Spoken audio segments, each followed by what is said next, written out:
Hello everybody and welcome to Hero Station. Here we talk about Marvel, DC, and even Star Wars. Now today I wanted to make another fan fiction. This will be Spider-Man Noir. I might make it a franchise, but I don't really know. Maybe like a trilogy. If you guys want to see that, leave a like and subscribe and comment. And let's get into it. Start with a man walking down the road. Peter! Peter! He yells. He walks up to a man. The man starts running. Hey! The man says. The screen turns to black as the gunshot is fired. We hear a man crying as we have the opening credits. We go to a man swinging in a black costume. He is doing a voiceover, talking about his uncle Benjamin. He sees something in color in the corner of his eyes. It's a color. He doesn't know what it is, as he lives in black and white. It's a multicolored cube.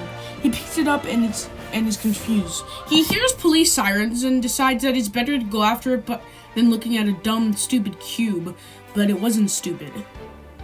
He puts the cube in his pocket and starts swinging. He gets there and beats the crap out of those criminals. We see this Spider-Man is way more violent and more of a less responsibility and more revenge kind of Spider-Man. Kind of like a Spider-Man I might know of. At the end of the fight, we see somebody watching it on a screen. We don't see who it is, but they have water. Yes, they are water. We got a Spider-Man in his apartment. He takes off his mask and jumps on his bed. He looks for the cube, but it's gone. Dang it, he says. We go to somebody in a dark black leather coat. He picks up the cube and he takes it off his hat. He is revealed to be the Kingpin, Wilson Fisk. We go to a restaurant with a woman. She looks at her watch and puts down her hand in disappointment. The waiter comes around and asks if she's okay. She says yes, as the waiter puts a plate down with a bunch of bread. I didn't order this, she says. I know, the waiter replies. It's on the house. What's your name? The woman asks, Eddie. The waiter replies, Eddie Brock. Lizzie, the woman replies. Peter runs in with a dirty suit. You're late, Lizzie says. I'm sorry, Peter replies. Spider-Man, of course you're late. She says, I'm sorry, Peter, but I can't live like this. She walks up and goes out. Peter bangs his head on the table. Wilson Fisk with the cube, walking into a TV room. Did you kill him? Someone says. No, Wilson Fisk replies. Well, I guess Spider-Man needs a splash. The man turns around to reveal himself as a giant waterman, or should I say, Hydra Man. We go to Peter swinging around. He lands on a building and starts to soak. Out of nowhere, he has a large spider sense and is thrown up and flying.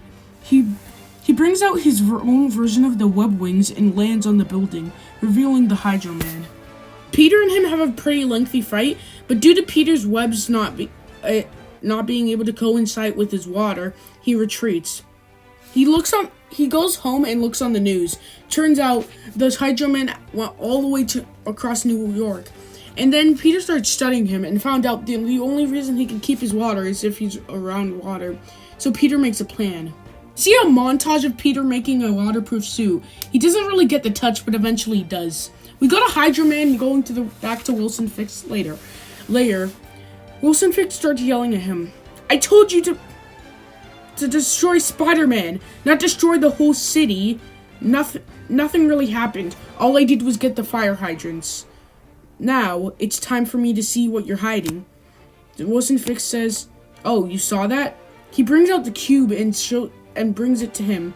Turns out the cube made him more powerful. It made Wilson Fisk more strong and made Hydra Man more watery. Spider-Man swinging through the city. He's happy for once instead of depressed because he finally found a way to kill that water guy.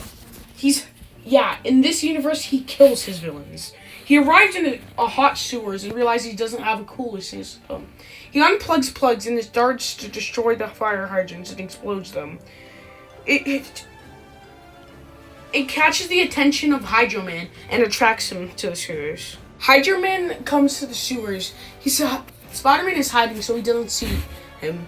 He starts yelling, who is it? Who did this? Who's letting all my water explode? Me, Spider-Man says as he swims down with his iconic upside-down swing. You again. Yeah, me again. What are you gonna do about it? Spider-Man does a backflip as Hydra Man tries to punch him.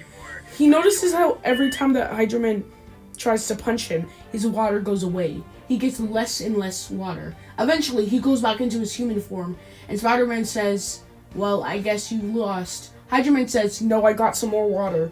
He makes a water fist and punches Spider-Man.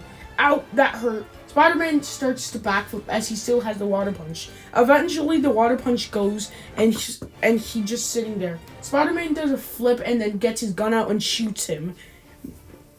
Spider-Man goes to the police station to get him arrested. He just drops him there on the floor, shot. Spider-Man swings away and as he shows mercy to Hydro Man. He knows that he'll have a painful death. He realizes that responsibility is better, just a little bit, since he didn't have much of a cause. We go back to Lizzie in her house. She's just sitting there, disappointed. She gets a call from somebody. We don't know who it is, but she smiles at the end of it. We see Spider-Man outside. Spider-Man knocks on the window, frightening her. He then goes in and says, hey, Lizzie. And he said, what do you want, Peter? What do you want? And he says, I want to say sorry. She says, there's nothing to do, Peter. I don't know what to do. Peter backflips out and starts to sob on the wall. Spider-Man does a final swing and then eventually lands on a building with a sad ending. And that's where it fades to black. Go to Fisk on the phone as we have a post-credits scene. He's talking to somebody, but we don't know who it is. He starts to talk about how Hydro Man was a disappointment. He says to send in the Rhino. Have another post-credits scene, aka the end credits scene. We see Spider-Man swing around. He finds another cube with color. He's surprised since he found another one. He probably thinks it's the same one. It starts to jump in his hand, and it opens a portal in the sky as we fade to black. That, guys, was my Spider-Man Noir Spider-Verse fanfiction.